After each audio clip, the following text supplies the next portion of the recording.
My siblings banned me from their weddings for years, so I excluded them from mine, and they couldn't handle the rejection. Hi Reddit. I never thought I'd find myself posting here, but I'm seriously losing my mind over what went down 2 weeks ago. It's been eating away at me, and I need to put it out there to see if I'm overreacting or if this whole situation is as insane as it feels. So, get ready because this one's a doozy. Growing up, I was always the little one. My name is Emily, and I'm the youngest of 5 kids. My siblings, Mike, Chris, Rachel, and Josh, were all so much older than me that sometimes I felt like I was part of a different family. By the time I was old enough to start forming memories, they were already moving out, going to college, or starting their adult lives. It was like I was an afterthought, a weird tag-along they had to put up with, but even so, I loved them. When you're the youngest kid, you look up to your older siblings like they're heroes. I thought Mike hung the moon when I was little. He was the cool, oldest brother who could do no wrong. Chris was quieter and more serious, but I still adored him. Rachel was my big sister, the one I always hoped would let me into her life and show me how to be like her. And Josh, the baby of the older ones, felt the closest to me in age, but even he kept me at arm's length. The first time it really hit me that I didn't matter to them was Mike's wedding. I was 10 years old. 10 is that weird age where you feel old enough to be included in grown-up things, but still young enough to be treated like a child. When Mike and his fiancée, Sarah, announced they were having a child-free wedding, I assumed that didn't mean me. I mean, I wasn't some random kid who would throw food or scream during the vows. I was his sister. I still remember the day my parents sat me down. I'd been so excited. I even asked my mom if I could wear one of her necklaces for the big day. That's when she said it. Mike and Sarah are having an adults-only wedding, Emily. You're not going to be able to come.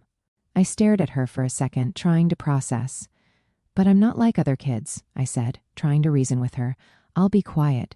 I promise. She patted my head like I was some kind of puppy. It's just for adults, sweetie. You'll understand when you're older. I didn't understand at all. I cried in my room for hours. Mike was my brother, and I wanted to see him get married.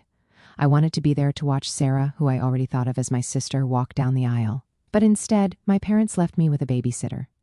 I remember the feeling of staring at the clock that day, imagining everything I was missing. When Mike came home from his honeymoon, I thought maybe he'd bring it up. Maybe he'd say he was sorry I couldn't come or tell me some funny story from the wedding. But he didn't. He acted like I wasn't even a part of it, like I wasn't even worth acknowledging.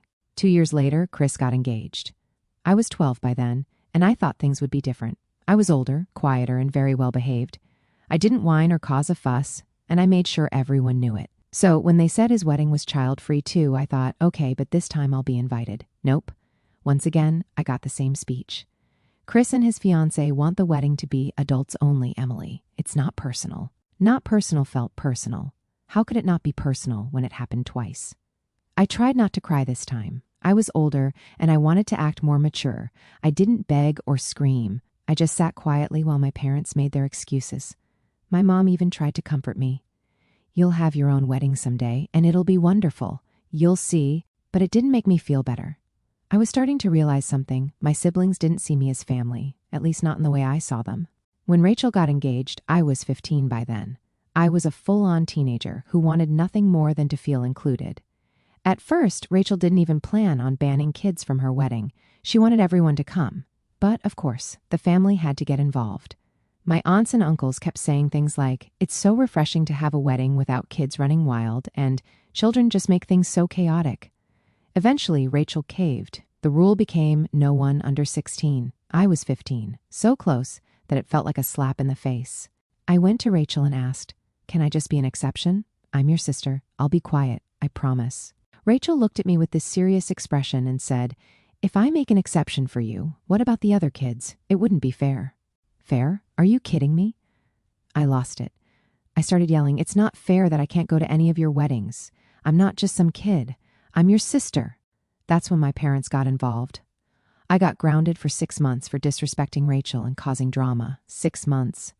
I spent most of that time in my room, just stewing in my anger and hurt. By the time Josh got engaged when I was 17, I didn't even bother asking. I already knew I wouldn't be invited. Sure enough, the announcement came, child-free wedding. At that point, I was numb to it. I didn't cry, I didn't yell, and I didn't ask why. I just accepted it. But what really stung? My cousin Amanda, who had just turned 18, was invited. I heard about it through the family grapevine. Apparently, they thought 18 was the cutoff. The irony wasn't lost on me. Amanda was only a few months older than me, but she got to go because she'd hit the magical age of adulthood. When my parents asked why I didn't make a big deal congratulating Josh, I just shrugged. I sent him a quick text, "Congrats.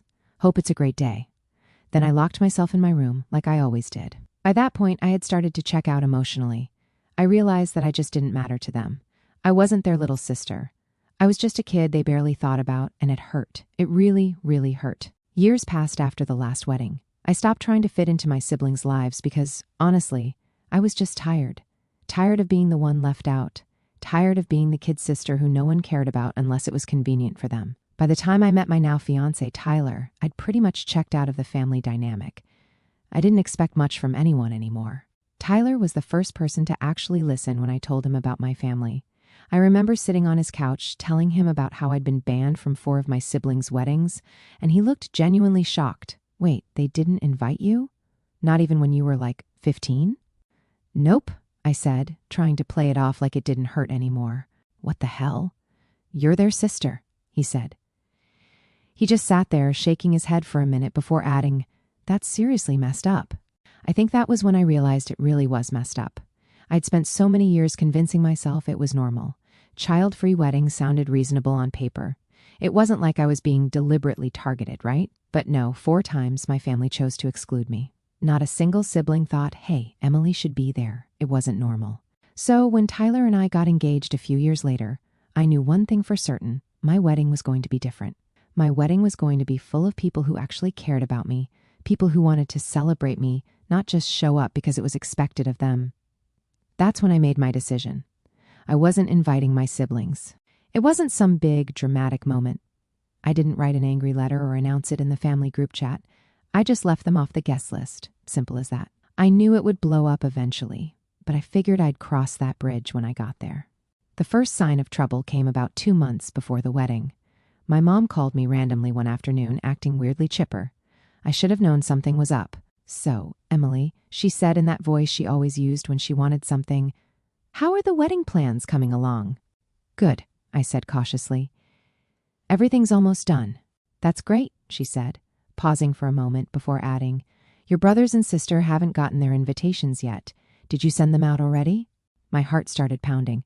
I didn't want to have this conversation, not yet. "Yeah, I sent them out," I said, trying to sound casual. She didn't miss a beat. "Well, they didn't get one. Maybe it got lost in the mail?" I sighed. "Mom, I didn't invite them." There was silence on the other end of the line, just a heavy, shocked pause. Then came the explosion. "What, Emily? How could you not invite your own family, your siblings? What's wrong with you?" I gripped the phone and tried to stay calm. "They didn't invite me to their weddings, Mom. Not a single one of them. So I'm returning the favor. It's fair." She sounded like I just committed a crime. "That was different. You were young. They didn't mean to hurt you." I laughed bitterly. "Well, it hurt anyway, and now I'm done pretending like it didn't." She started in on the guilt trip immediately. "Emily, you're being spiteful. Family is family. You don't just shut them out like this. What are people going to think?" And there it was. What will people think? My mom's favorite concern. I cut her off before she could say anything else. "I don't care what people think, Mom. This is my wedding, and I'm only inviting people who care about me. They didn't care enough to include me in their big days, so I don't see why they deserve to be at mine." She hung up on me. I wasn't surprised. That night, the group chat blew up. It started with Rachel, being fake as usual. "Hey, Em, did something happen with the mail? We haven't gotten our invites yet." Then came Chris, blunt as always. "What's going on? Why aren't we invited?" I stared at my phone for a long time, debating whether or not to reply. Part of me wanted to lay it all out, to tell them exactly how much they'd hurt me over the years, but another part of me didn't see the point. They wouldn't get it. They never had. So I didn't say anything. I just left the chat on read. Tyler noticed I was quiet during dinner and asked what was wrong. I showed him the messages, and he shook his head. "You don't owe them an explanation, Em. They made their choices." "Yeah, but," I trailed off, "they're going to make me out to be the bad guy." "I know it. Let them," he said firmly. "You know the truth. That's all that matters." The next day, my parents showed up at my apartment unannounced. I didn't even have to ask what they were there for. My mom came storming in the second I opened the door. "What are you thinking, Emily? Not inviting your own siblings to your wedding? What kind of person does that?" I tried to stay calm, even though my patience was wearing thin. Mom, I told you, they didn't think I was important enough to include in their weddings, so I'm not including them in mine. My dad finally spoke up, his voice stern. You're being childish, Emily. You're holding on to something that happened years ago. That's when I snapped. I was a child when they did it, Dad. I begged to be at their weddings and they all shut me out. Don't talk to me about being childish when I was the one left crying at home 4 times. They didn't know what to say to that. My mom looked like she was about to cry, but I didn't let her guilt me this time. You can keep defending them if you want, but I'm not changing my mind. If they cared about me, they would have shown it back then. They left, furious and frustrated. Over the next few days, the messages from my siblings got nastier. Chris called me selfish. Rachel said I was ruining the family. Josh didn't even bother sugarcoating it. You're being petty, Emily. Grow up. I didn't reply to any of them. I didn't need to explain myself anymore. Tyler hugged me one night while I was scrolling through their messages and said, I'm proud of you, for standing up for yourself. And for the first time, I felt proud of myself too. After the first round of family drama, I expected things to die down. I figured they'd grumble to each other for a while, maybe complain to some distant cousins, and then move on. That's how things usually went when my family didn't get their way. But I underestimated just how big of a deal they were going to make this. It started small. Rachel, of course, couldn't resist posting a passive-aggressive status on Facebook, family is forever, even when some people forget what that word means. I rolled my eyes so hard I thought they might get stuck. Tyler was scrolling next to me on the couch, and when I showed him the post, he shook his head. What is she, 14? Basically, I muttered, trying to brush it off. I told myself it didn't matter. I knew the truth, and I knew I wasn't doing anything wrong. But it still bugged me. It's hard not to feel hurt when your own sister goes out of her way to take shots at you publicly. It didn't stop there. Over the next few days, little jabs started showing up in our extended family group chat. I'd muted it a long time ago, but Tyler still checked his phone one afternoon and said, Emily, you might want to see this. The messages were flying. Rachel, it's so sad when family starts prioritizing petty grudges over love. Chris, I just don't understand. I thought we were better than this. And then Mike, good old I'm the eldest and I know best Mike, decided to take his shot. I never realized how much bitterness you've been holding on to, Emily. It's really sad you're ruining relationships over something that happened years ago. I stared at the screen, my blood boiling. They didn't get it. They still didn't get it. They made it sound like I was blowing a minor issue out of proportion, as if they hadn't spent my entire life excluding me. I wanted to reply. I wanted to type out every single thing they had done and make them see how hypocritical they were being. But I knew better. Arguing with them would just give them more ammunition. They'd spin my words into me being dramatic or unstable or whatever else they wanted to say to avoid taking responsibility. Instead, I did the one thing they never expected. I left the group chat. That night, my mom called me. I knew she'd heard about the group chat incident because she jumped straight into yelling the second I answered. Emily, what is wrong with you? Hi, Mom, I said flatly. Don't start with that attitude, she snapped. Do you know what you've done? Your siblings are heartbroken. You're destroying this family. Heartbroken? I laughed bitterly. They ignored me my entire childhood, but now they're heartbroken? Give me a break. You're being so spiteful, she said. You've always been like this, holding on to grudges and making everything about you. That's when I lost it. I'm the one holding grudges? Mom, I was 10 when Mike got married. 10. I cried because I wanted to be there, and you all told me I didn't matter enough to be included. And it didn't stop there. It happened again and again and again. I begged to be at Rachel's wedding, and she told me no because it wouldn't be fair. That was years ago, she said dismissively. Yeah, and I'm still living with the way it made me feel. You all decided I wasn't important enough back then. Why should you suddenly get a front row seat to my life now? She didn't have an answer to that. Instead, she tried to flip the script. This isn't about the weddings, Emily. This is about you pushing everyone away because you're bitter. Tyler's probably encouraging you, isn't he? I groaned. Mom, stop blaming Tyler. This has nothing to do with him.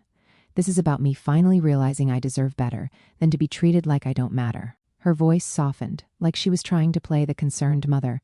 Emily, you don't understand. Family is all you'll have in the end. Friends and partners come and go, but your family is forever. No, I said firmly. Family is supposed to care about you. They're supposed to love and support you. That's not what you've been to me. She started crying, big dramatic sobs that I knew were more about guilt-tripping me than anything else. You'll regret this one day, Emily, she said through her tears. You'll see. I don't think I will, I said quietly before hanging up. Over the next week, things got worse. I blocked Rachel and Chris on social media because I couldn't take the constant snide comments. My mom called Tyler twice, apparently hoping to talk sense into him.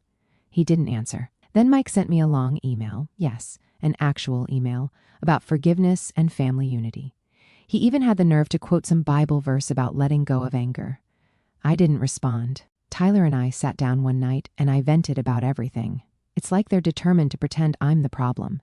They don't see how messed up it is that they ignored me for years and then flipped out when I finally stood up for myself. You know what it is? Tyler said.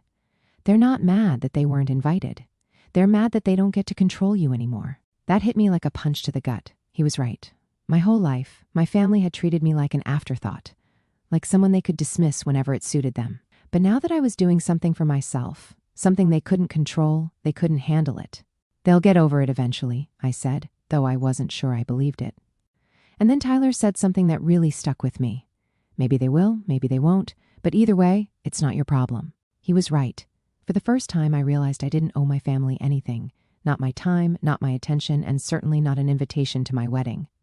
A week later, my dad sent me a short, guilt-laden text. Emily, your mom isn't doing well. She's really upset about all of this. Maybe you could reconsider. I stared at it for a long time before replying. Maybe she should have thought about that before ignoring me all those years. I hit send, then blocked his number. For the first time in a long time, I felt free. The weeks leading up to my wedding were a strange mix of excitement and tension. On one hand, I was thrilled to finally marry Tyler and have the day I'd been dreaming of since I was a kid. On the other hand, the drama with my family still lingered like an unwelcome guest. My parents had stopped calling me directly, probably because I'd blocked my mom's number after her last meltdown. But that didn't stop other people. It was when my aunt called me out of the blue. I hadn't spoken to her in years, so I was immediately suspicious when her name popped up on my phone. I answered, and she got right to the point. Emily, honey, I don't understand why you're making such a big deal out of this, she said in her sweet but condescending tone. Family is family. It's not right to leave your siblings out of your wedding. I sighed, gripping the phone a little tighter. Aunt Linda, it's not just about the wedding. This has been years in the making. I'm not going to change my mind. But it's family, she pressed, like that word was supposed to fix everything. I'm sure they didn't mean to hurt you back then. Can't you just let it go and be the bigger person? I closed my eyes, trying not to snap. Being the bigger person doesn't mean letting people walk all over you. It's about knowing when to put yourself first. There was a pause on the other end, and I could hear her sigh dramatically. Well, I just hope you don't regret this one day. You're going to miss your family, and they won't be there. I didn't say anything. I just hung up. The morning of the wedding, I woke up feeling an odd combination of peace and nerves. It wasn't the normal, what if something goes wrong kind of wedding day jitters. It was more like I was waiting for a shoe to drop. I knew my family wasn't invited, but I couldn't shake the feeling that they'd find a way to insert themselves into the day somehow. But Tyler, being the amazing guy he is, refused to let me dwell on it. When I told him about my worries as we got ready separately, he just smiled and said, Em, this day is about us. Nothing else matters. If anyone tries to ruin it, I'll personally escort them out. That made me laugh. And for the first time in weeks, I felt lighter. The venue we chose was perfect. It was small and intimate, a garden surrounded by flowers, twinkle lights strung through the trees, and a little gazebo where we'd say our vows.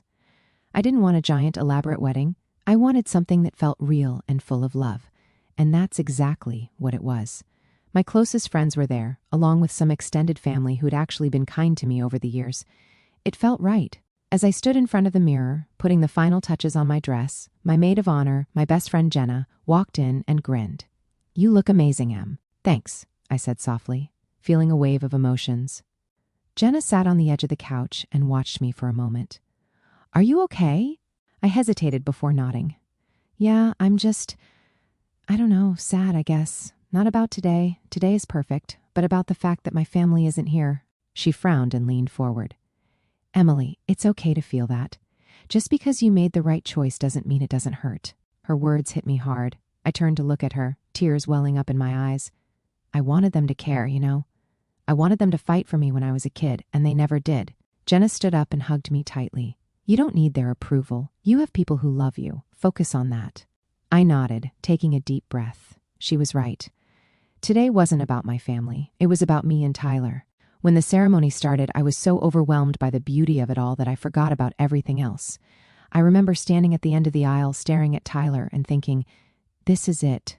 This is what happiness feels like. As I walked toward him, I felt this sense of freedom wash over me.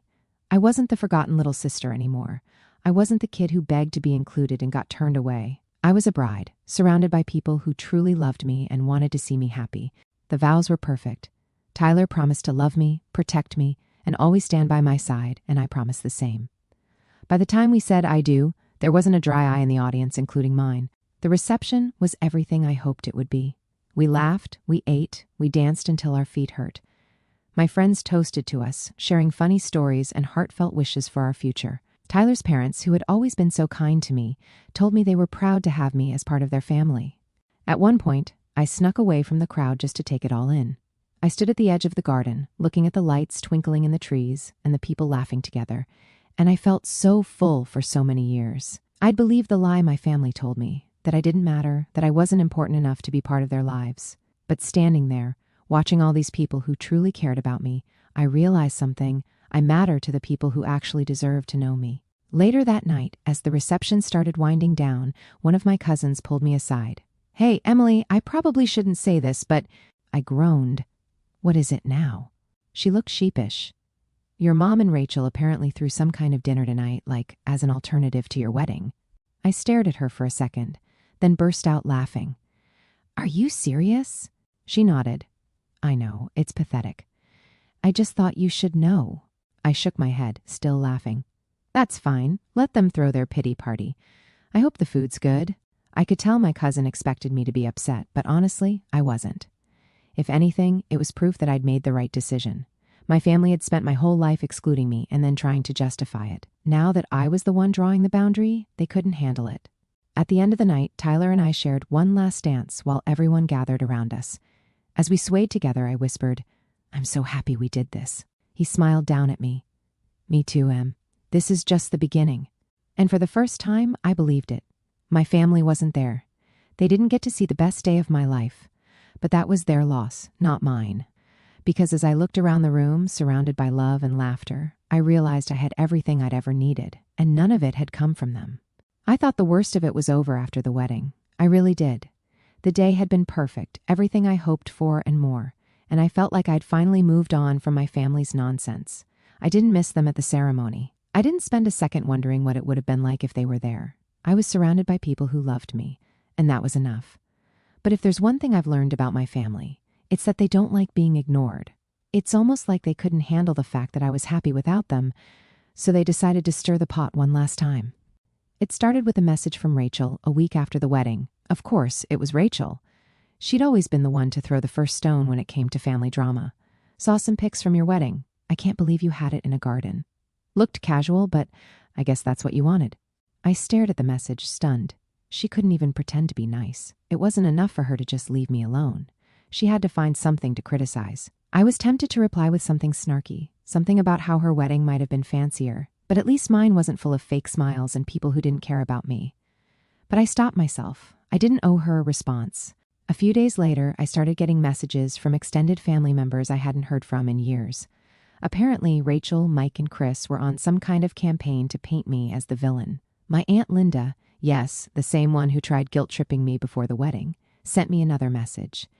"Emily, I don't know what happened between you and your siblings, but they're really hurt. Rachel says she tried to reach out, and you're ignoring her. Maybe it's time to let go of the past." I sighed and rolled my eyes. How many times did I have to explain this? How many people did my siblings need to rope into this mess before they realized I wasn't budging? Tyler noticed I was frustrated and sat down beside me. "Another guilt trip?" he asked, glancing at my phone. "Yeah, Aunt Linda again. She says they're hurt." He snorted. "Hurt because they can't control you anymore." I smiled faintly. He wasn't wrong. "I just don't get it. They ignored me for years. I begged to be included in their lives, and they shut me out. Now suddenly, I'm the bad guy for setting boundaries? That's how it always goes," he said softly. "When you start protecting yourself, the people who hurt you are the first ones to cry about it." The real low point came a few days later when my mom showed up unannounced. It was a Sunday afternoon, and Tyler and I were having a lazy day, making brunch in pajamas, laughing over burnt pancakes. We heard a knock at the door, and I froze.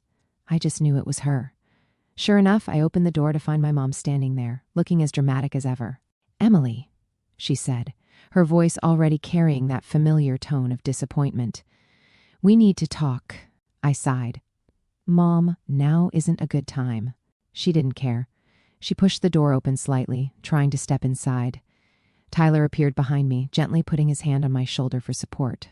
"Emily, please," she continued. "This has gone far enough. Your siblings are devastated." "Devastated? Do you really think this is how family should act?" I clenched my jaw and kept my voice calm. "You don't get to show up here and lecture me, Mom. I invited the people who care about me to my wedding. They didn't make the cut, and that's their fault, not mine." Her face fell into that familiar look of disbelief, like she couldn't comprehend how I could possibly stand up to her. "You don't mean that. They love you, Emily. They're your family." "No, Mom," I said, my voice firm. "Family doesn't make you feel small. Family doesn't leave you out when you're a kid and then demand to be part of your life when it's convenient for them. I spent my entire life trying to prove I mattered to them, and they never cared. I'm done." She blinked, stunned into silence for once. I could tell she wanted to argue, but Tyler stepped forward, his voice gentle but strong. "I think it's time for you to leave," he said simply. My mom looked between the two of us, her face a mix of anger and sadness. "You'll regret this, Emily," she said, her voice soft now, like she was delivering a prophecy. "You'll miss us one day, and we won't be there." I met her eyes, unflinching. "No, Mom, I won't." Tyler shut the door behind her, and for a moment, I just stood there, trying to process it. I thought I'd feel guilty, but I didn't. I felt relief. The next day, I got a text from Chris. "Mom said she came to talk to you, and you slammed the door in her face. Real mature, Emily. You've turned into someone I don't even recognize." I read the message aloud to Tyler, who shook his head. "Block him. You don't need that." And I did. One by one, I blocked every sibling and relative who decided to pile onto the guilt train. I realized something important that day. I didn't owe them my time, my energy, or even an explanation. For years, they made me feel invisible. Now, I was taking control. The weeks that followed were quiet for the first time in a long time. Without the constant messages and passive-aggressive comments, I finally felt like I could breathe. Tyler and I focused on settling into married life, decorating our little apartment, and planning our future. One night, we sat on the couch watching some cheesy movie, and Tyler turned to me. "Do you regret it at all? Not having them at the wedding?" I thought about it for a moment before shaking my head. "No, I thought I would, but I don't. I spent so long trying to earn their approval, and for what? I don't miss them. I don't miss feeling like I'm not good enough." He smiled and squeezed my hand. "Good. You deserve better." And he was right. I did deserve better. A month after the wedding, I got one final message. This time, it was from Rachel's number, sent through a different phone since I'd already blocked her. "You've destroyed this family, Emily. I hope you're happy." I stared at the screen for a second before deleting the message. I didn't even feel angry anymore. I just felt done. Because I was happy. For the first time in my life, I wasn't chasing their approval. I wasn't begging for scraps of love and attention. I was surrounded by people who cared about me, and that was enough. It always had been.